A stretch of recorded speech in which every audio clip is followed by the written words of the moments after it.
Bonsoir à tous. Mon nom, c'est Patrick et cette semaine, j'ai le privilège de partager quelques pensées sur Acte 20, versets 1 à 12. Alors, avant de commencer, laissez-moi vous expliquer comment je vais organiser ce partage. J'ai opté pour une formule simple. Je vais lire deux ou trois versets, donner quelques réflexions, puis je vais poser une question pratique qui permettra d'alimenter des conversations dans vos groupes, ou une suggestion pour approfondir le passage. J'espère que ces quelques versets seront une source d'encouragement pour vous, mais surtout qu'ils vous aideront à mesurer la grandeur de Dieu. Lisons Acte 20, versets 1 à 3. Lorsque le tumulte eut cessé, Paul fit venir les disciples et les encouragea. Puis, il prit congé d'eux et partit pour la Macédoine. Il parcourut cette région en adressant de nombreuses paroles d'encouragement aux croyants et se rendit en Grèce où il séjourna 3 mois. Il était sur le point d'embarquer pour la Syrie, mais comme les Juifs formaient un complot contre lui, il décida de repartir par la Macédoine. Dans ces deux versets, je voudrais me concentrer sur le mot encouragement. On note que l'encouragement avait une grande place dans le ministère de Paul, car tout au long des chapitres du livre des Actes, on voit combien les disciples et Paul lui-même ont dû faire face aux conflits et à l'opposition interne et externe.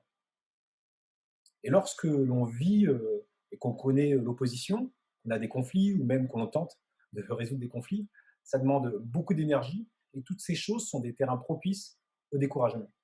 Et Paul sait que l'une des clés qui agira comme une source de rafraîchissement pour les disciples, c'est bien sûr de les encourager. Alors, ma question pratique, c'est celle-ci. Vous connaissez sûrement les différents langages de l'amour, les paroles valorisantes, les moments de qualité, le fait d'offrir des cadeaux, ou sinon les services rendus et le toucher. Ce que je vous propose de faire dans votre groupe, c'est que chacun de vous partage ce qu'il considère comme ses trois premiers langages de l'amour. Je trouve ça intéressant de savoir comment aimer les gens qui nous entourent et de savoir à quoi ils sont plus spécifiquement réceptifs. Et c'est aussi un bon moyen d'encourager et de remplir le réservoir affectif des membres de votre groupe et plus globalement de prendre du temps de se connaître avec un peu plus de profondeur. J'espère que ce petit échange suscitera votre intérêt. Et comme dimanche dernier, Gilbert a déjà évoqué les passages 4 et 5, nous allons passer directement des versets 6 à 7. Lisons. De notre côté, après la fête des pains sans levain, nous avons embarqué à Philippe et au bout de 5 jours, nous avons rejoint à Troas où nous avons passé 7 jours. Le dimanche, nous étions réunis pour rompre le pain. Comme il devait partir le lendemain, Paul s'entretenait avec les disciples et il prolongeait son discours jusqu'à minuit. Luc, l'auteur du livre des Actes, nous explique dans ces versets que le dimanche, l'église de Troas rompait le pain ou prenait le repas du Seigneur. Et ma concentration et ma réflexion va être sur ce sujet, le repas du Seigneur. Pour moi, de plus en plus, je vois le repas du Seigneur comme une occasion de me rappeler qui je suis et qui est Jésus. Et cette tension, lorsque j'y pense correctement, euh, m'aide à éprouver une profonde paix et de la reconnaissance. Car je réalise à ce moment-là, bien sûr, que je suis un pécheur, mais un pécheur qui a la possibilité d'entrer en contact avec le Saint des Saints, avec Dieu. Et entrer en contact avec Dieu, c'est un privilège. Ça m'évoque une pensée à chaque fois que je vois un nouveau-né et que moi-même ou quelqu'un a l'occasion de le prendre, ce nouveau-né, dans ses bras, il y a toujours un million de pensées qui me tiraillent sur moi-même ou sur les gens présents dans la pièce. Je me demande d'où ils viennent, est-ce qu'ils ont pris le métro, est-ce que leurs vêtements sont propres, qu'ont-ils touché avant et la question que je me pose, c'est quelle est ma condition ou quelle est leur condition physique actuelle pour toucher ce bébé et est-ce que ça va avoir un impact sur lui. Pourquoi? Parce que pour moi, les bébés sont purs. Alors Dieu, c'est pas un bébé, c'est le Tout-Puissant, c'est le créateur de l'univers. Mais Dieu est saint. Et de ce fait, nulle créature ne peut, nulle créature impure ne peut s'approcher de lui. et être en sa présence. Et pourtant, selon ce que nous dit la Bible, grâce à l'action de Christ sur la croix, nous avons cette possibilité d'approcher Dieu, d'approcher le Créateur de toutes choses. Et lorsque l'on prend le pain et le vin, on devrait s'interroger sur qui nous sommes, avoir une réflexion sur nos pensées, car si nos pensées ne sont pas pures, nous sommes une source de contamination pour les autres. Et moi, par exemple, j'avoue, je ne vous inviterai pas dans ma tête quelquefois, et j'irai certainement pas dans la vôtre, mais une chose est sûre, c'est qu'on est tous pécheurs et que cette assurance nous met à la même position. C'est fini de se comparer les uns les autres. Si vraiment j'arrive à voir vos pensées, et si vraiment vous arrivez à voir les miennes, je pense qu'il n'y a en aucun cas, on pourra se dire que l'un est plus que l'autre. On est tous des pécheurs. Et selon moi, le repas du Seigneur, ça devrait être un temps où aussi on prend conscience du privilège qu'on en a de vivre dans la présence de Dieu grâce à l'œuvre de Jésus sur la croix, mais en même temps, examiner la pureté de son cœur. Alors, ce que j'aime faire et ce que je souhaiterais faire aussi, c'est vraiment qu'on puisse, la prochaine fois qu'on prend le repas du Seigneur, penser à cette décon- décontamination du cœur, savoir quelles sont nos pensées et que malgré ça, grâce à Christ et par la grâce de Dieu, on peut vivre dans sa présence. Et la décontamination du cœur, c'est bien sûr toute l'amertume qu'on peut avoir, les blessures du passé qui ne sont pas digérées, l'indisposition à pardonner, les ambitions égoïstes, la luxure et toutes ces choses qui nous empêchent d'être purs et d'avoir un cœur pur.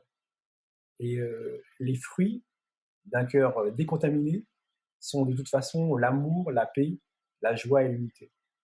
Et c'est ça que je souhaite vivre, et encore plus que je souhaite vivre dans une assemblée. Alors, le petit exercice pratique que je vous propose de faire, c'est dans la semaine peut-être, ou quand vous avez un moment, c'est de lire Matthieu 5, versets 17 à 42, et de prendre un moment pour s'examiner à la lumière de ce texte, puis prier en pensant à l'œuvre qu'a fait Jésus sur la croix. Lisons des versets 8 à 12. Il y avait beaucoup de lampes dans la chambre à l'étage où nous étions rassemblés. Or, un jeune homme du nom d'Eutychus était assis sur le bord de la fenêtre. Il s'est profondément endormi pendant le long discours de Paul et, entraîné par le sommeil, il est tombé du troisième étage. Quand on a cherché à le relever, il était mort. Mais Paul est descendu, s'est penché sur lui et l'a pris dans ses bras en disant « Ne vous inquiétez pas, car son âme est en vie. » Ensuite, il est remonté, a rompu le pain et a mangé. Il a poursuivi ses entretiens jusqu'à l'aube, puis il est parti. Le jeune homme a été ramené vivant à leur grande consolation. Alors, dans un premier temps, ce qui me choque dans ces versets, c'est de savoir que l'auteur et le témoin de ce miracle est un docteur. En effet, Luc était médecin et Paul était fabricant de tentes. Et qui va au chevet du malade? C'est Paul. Et je me dis, mais comment Luc a pu laisser les gens toucher ce jeune homme, et comment il a pu laisser Paul le prendre dans ses bras alors qu'il est tombé du troisième étage. C'est contraire à tout ce que l'on conseille en matière de secourisme. Et en même temps, je trouve que ça en dit long sur le statut de Paul et sur son aura à l'époque. Ensuite, ce qui me choque aussi, c'est le peu de place que Luc accorde au miracle dans ce passage. Il y a quand même eu quelque part une résurrection, et c'était comme si Luc voulait juste raconter ce miracle pour confirmer, comme on le dit au chapitre 19, que la parole de Dieu gagne en puissance. L'autre sujet sur lequel je voudrais échanger avec vous, c'est le caractère de Paul. Dans ce passage, je distingue plusieurs choses du caractère de Paul. Euh, Ce qui me fascine, c'est la manière dont Luc décrit les agissements de Paul dans ce passage. Il s'arrête de prêcher, il va voir le jeune homme, il rassure l'assemblée, et puis il retourne manger. Son attitude me force à croire que Paul était fortement concentré sur la mission, il était passionné pour gagner des âmes, il était talentueux, il savait ce qu'il faisait, il vivait les choses avec ardeur, et je vois aussi beaucoup d'amour et de générosité. Il sait se laisser utiliser par l'esprit pour répondre aux besoins des autres. Et quand je me dis que Paul était aussi, il fabriquait des tentes, ça me fait beaucoup penser à moi et à ma vie actuelle. C'est-à-dire que je bosse beaucoup ces temps-ci, et en même temps, je me dis, mais est-ce que je peux faire plus? Et lorsque je vois Paul, je vois que c'est pas forcément moi qui peux faire plus, mais c'est en laissant peut-être l'esprit agir en moi. Et là, je pense que mes actions changeront. Et c'est ce que je vois au travers de ce passage.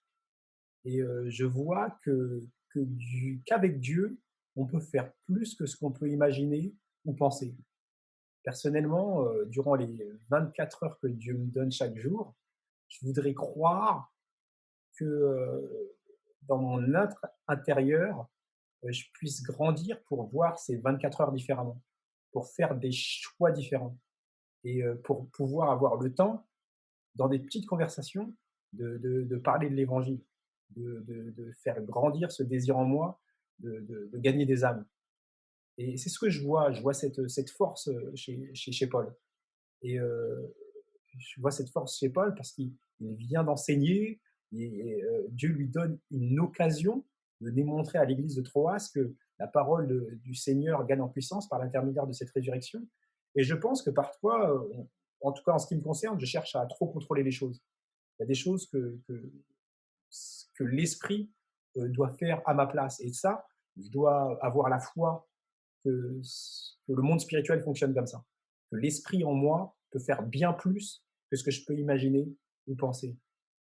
Je vois aussi qu'en acte 19, versets 10 à 12, je vois que même les tissus que Paul a touchés guérissent des malades et font fuir des mauvais esprits. Dieu utilise clairement Paul pour démontrer qu'il peut le faire plus que ce que nous pensons ou que ce qu'on imagine. Et au fond de moi, je souhaite que Dieu fasse la même chose avec moi. Je ne sais pas pour vous, mais je souhaite que Dieu fasse la même chose avec moi. Qu'il y a des choses, une parole que je peux dire, ou une action que je peux faire qui auront bien plus d'impact que ce que je peux imaginer ou penser. Et, euh, et je pense que c'est une chose sur laquelle je voudrais insister, surtout dans cette période de pandémie où chacun a son lot de difficultés et son lot d'isolation. Et, euh, et aussi le fait on expérimente l'Église de façon virtuelle. Et je voudrais qu'on se rappelle de ça, que Dieu peut faire beaucoup de choses. Et peut-être qu'il est même en train de nous apprendre quelque chose, nous accorder du temps pour réfléchir sur des choses spécifiques. Et pour finir, je voudrais dire cette prière que Paul a, a, a faite pour l'église d'Éphèse, mais elle pourrait aussi bien avoir été écrite pour l'église de Paris. Lisons. En Éphésiens 3, versets 16 à 20. Je prie qu'il vous donne, conformément à la richesse de sa gloire, d'être puissamment fortifié par son esprit dans votre être intérieur, de sorte que le Christ habite dans votre cœur par la foi. Je prie que vous soyez enracinés et fondés dans l'amour, pour être capable de comprendre avec tous les saints quelle est la largeur, la longueur, la profondeur et la hauteur de l'amour de Christ, et de connaître cet amour qui surpasse toute connaissance, afin que vous soyez remplis de toute la plénitude de Dieu. À celui qui peut faire par la puissance qui a agi en nous infiniment plus que tout ce que nous demandons ou pensons. À lui soit la gloire dans l'Église, en Jésus-Christ, pour toutes les générations, au siècle et des siècles. Amen. Église de Paris, euh, je souhaite vraiment qu'on puisse profiter de cette Pâque en pensant, euh, en pensant que Dieu peut faire bien plus que ce que nous demandons ou pensons, mais qu'en plus, on a l'extrême privilège de pouvoir rentrer dans la présence de Dieu grâce au sacrifice de Jésus, et que ça, c'est vraiment un énorme privilège pour des pécheurs. Merci pour votre écoute et pour votre attention. Je vous souhaite une bonne semaine et je vous dis à bientôt.